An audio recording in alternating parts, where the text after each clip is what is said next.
Imagine a place where the laws of physics break down, like where time itself bends to the will of gravity. That's the world of black holes we're exploring today. Mm. And guiding us is A Crack in Everything by Marcus Chown. Yeah, it really is kind of mind-bending. And to think this all started with a very human story. I mean, picture this. World War I, trenches. Oh, wow. A brilliant physicist named Carl Schwarzschild battling a painful skin disease.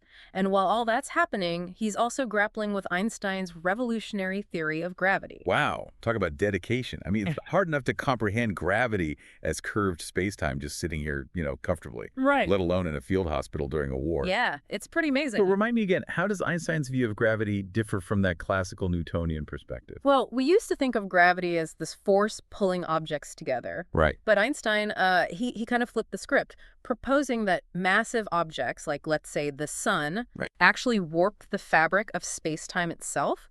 So it's more like they create a sort of cosmic dip that other objects like the Earth follow. Okay, so instead of the sun pulling on the Earth, it's more like the Earth is rolling along a slope created by the sun. Exactly. It's not about pulling, it's about curving the path. Okay. And it's this warped space-time that leads to the reality of black holes. Wild.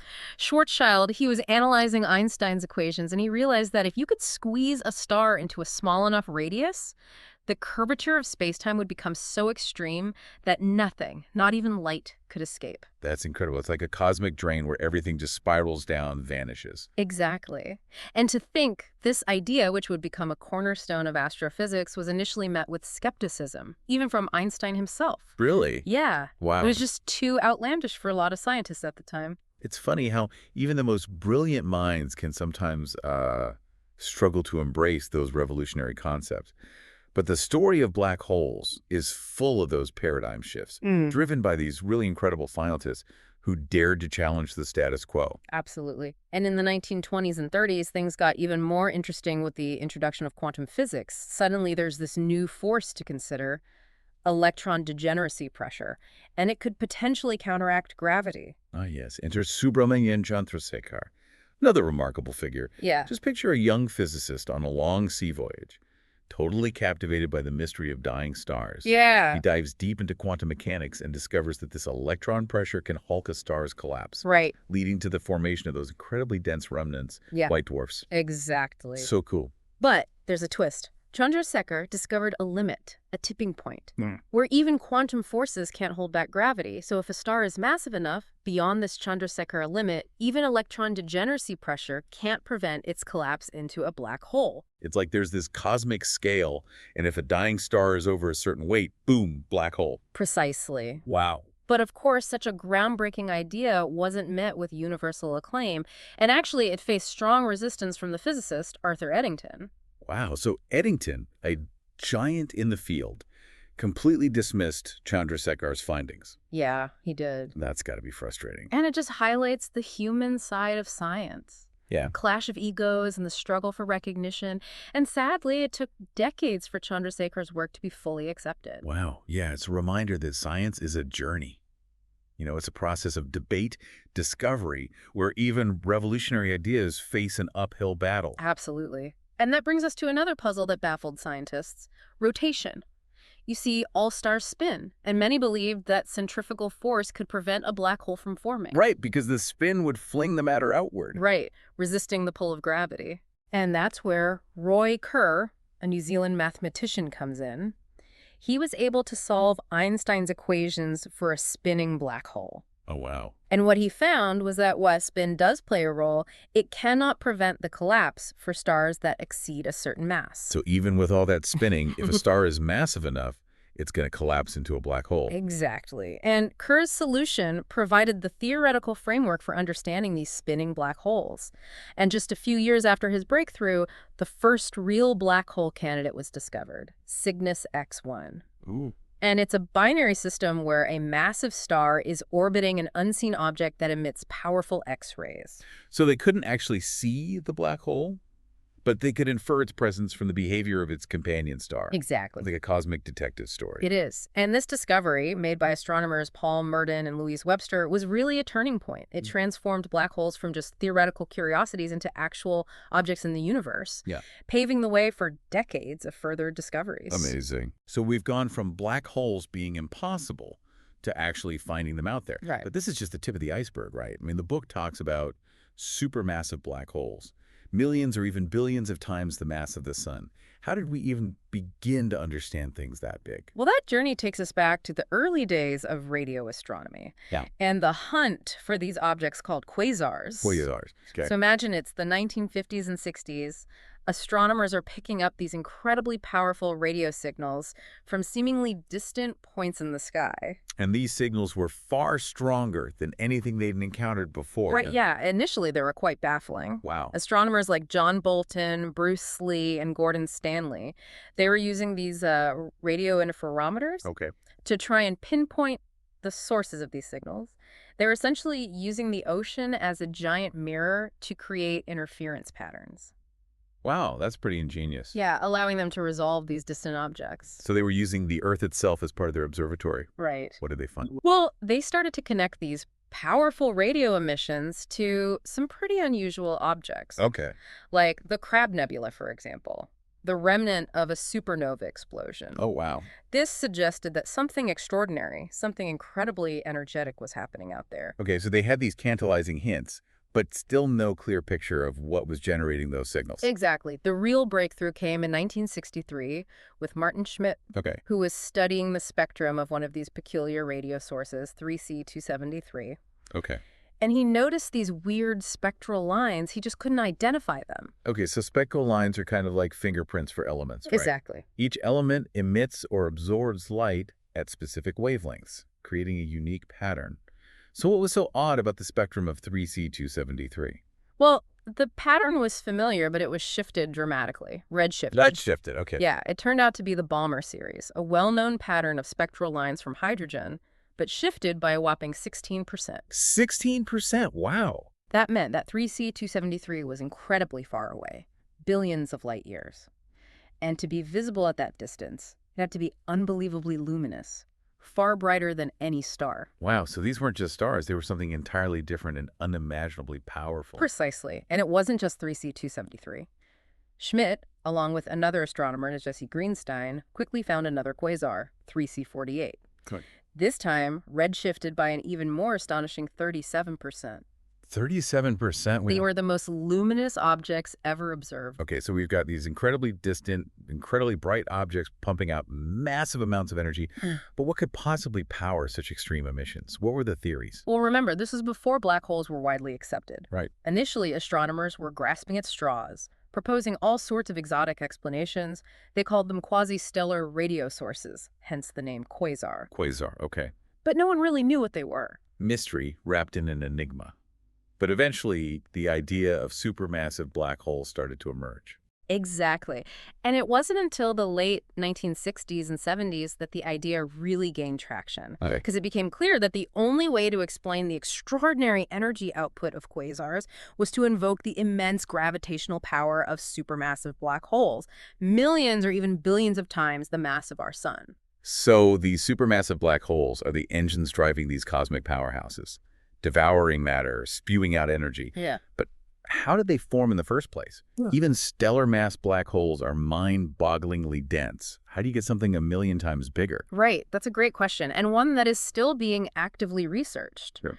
There are several leading theories, but the most popular one involves the direct collapse of massive gas clouds in the early universe. So instead of a star going supernova and collapsing, you have these enormous clouds of gas just collapsing under their own gravity, directly forming these behemoths. Yeah.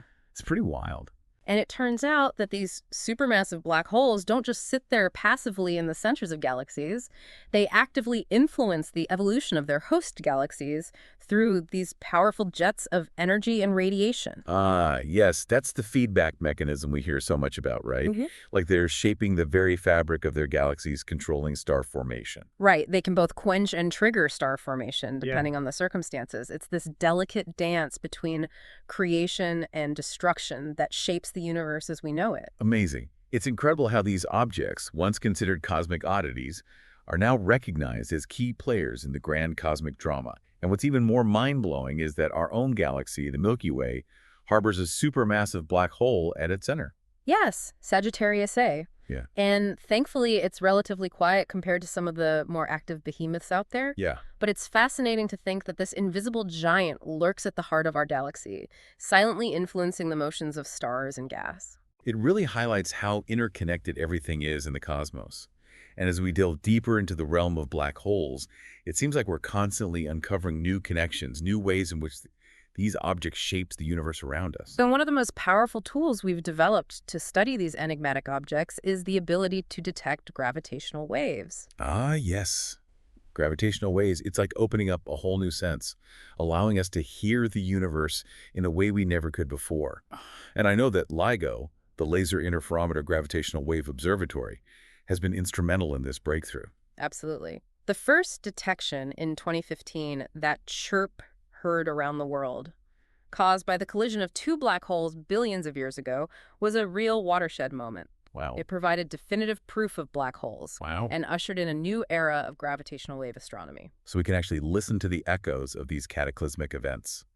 Black holes merging and warping space-time. That's incredible. And I remember reading about Marco Drago, the scientist who first saw that signal on his computer screen. What an amazing moment. It was.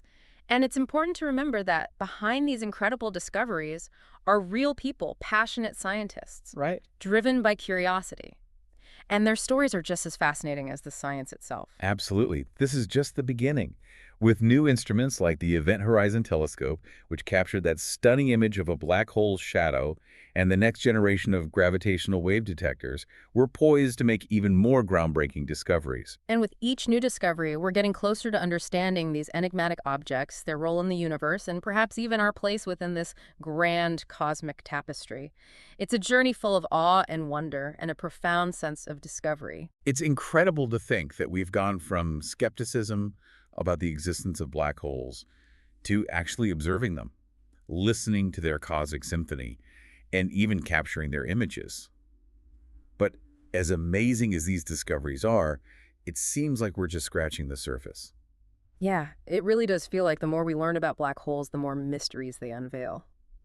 The book talks about some pretty mind-bending concepts like Hawking radiation and the information paradox. Yeah, those are where things get really interesting, pushing the boundaries of what we know. Right, because you're talking about general relativity, describing gravity on a large scale, and quantum mechanics, Yeah. governing the very small, and it seems like those two don't really play well together. Yeah, they don't. And that tension, well, one of the biggest places it shows up is this information paradox. Okay. Quantum mechanics says that information can never be truly destroyed. Okay. But then you apply general relativity to black holes, and it seems like anything that falls in is just lost forever. So conservation of information versus these cosmic vacuum cleaners gobbling everything up. What a dilemma. And that's where Stephen Hawking comes in. He proposed that black holes aren't completely black, that they actually slowly evaporate. Wait, so black holes can't evaporate? I thought they were inescapable. It's this fascinating phenomenon that comes about when you combine quantum field theory with general relativity. Okay. Imagine virtual particle pairs popping in and out of existence near the event horizon. Right, the boundary of the black hole. Exactly. Sometimes one particle falls in while the other escapes. And that escaping particle, that's Hawking radiation. So it's like the black hole is losing a little bit of itself with each particle that escapes. But shouldn't those particles carry information about what went into the black hole in the first place? You would think so, right? But that's the paradox. Hawking radiation seems to be completely random. It doesn't seem to encode any information about the stuff the black hole ate. So the black hole is emitting particles, but it's not giving back the specific information that went in. Like burning a book, but the smoke and ashes don't tell you anything about the story that was inside. Perfect analogy. And it raises these profound questions about the nature of space and time. Some physicists think that the information doesn't actually disappear, but it gets encoded on the event horizon. Oh, so like it's smeared across the surface. Yeah, like a cosmic hard drive. But if that's true, then the fabric of space-time might have to have some kind of fuzziness or graininess to it, which challenges our usual ideas about it being this smooth continuum. It seems like black holes are really pushing us to confront some of the most fundamental questions. They're not just exotic objects. They're making us rethink information, space-time, maybe even the limits of knowledge. Yeah, they're really cosmic laboratories, pushing the boundaries of physics. And the amazing thing is, we're making progress. Yeah. New theoretical frameworks are being developed, string theory, loop quantum gravity. Maybe they'll help us resolve these paradoxes. It's so exciting to think about the possibilities, and it's not just theoretical. We have these incredible observational tools, like the Event Horizon Telescope gave us that image of the black hole's shadow, and the next generation of gravitational wave detectors, which are even more sensitive than LIGO. Right. Each new observation, each new theoretical insight. We're peeling back another layer of the mystery, getting closer to understanding these objects and the secrets they hold. We've come a long way, from the trenches of World War I, where Schwarzschild was wrestling with the concept of curved space-time, to the cutting edge of modern physics. It really is a testament to human curiosity, our desire to understand the universe. It is. And as we continue to explore, who knows what other surprises await us. Black holes have already revealed so much, and it's clear they still hold many secrets. Secrets that could completely revolutionize our view of reality. Absolutely. It's both humbling and exhilarating to realize that we're just at the beginning of this cosmic adventure, and that the most profound questions about the universe are within our reach. And thanks to Marcus Chown's A Crack in Everything, we've got a front row seat to this incredible story.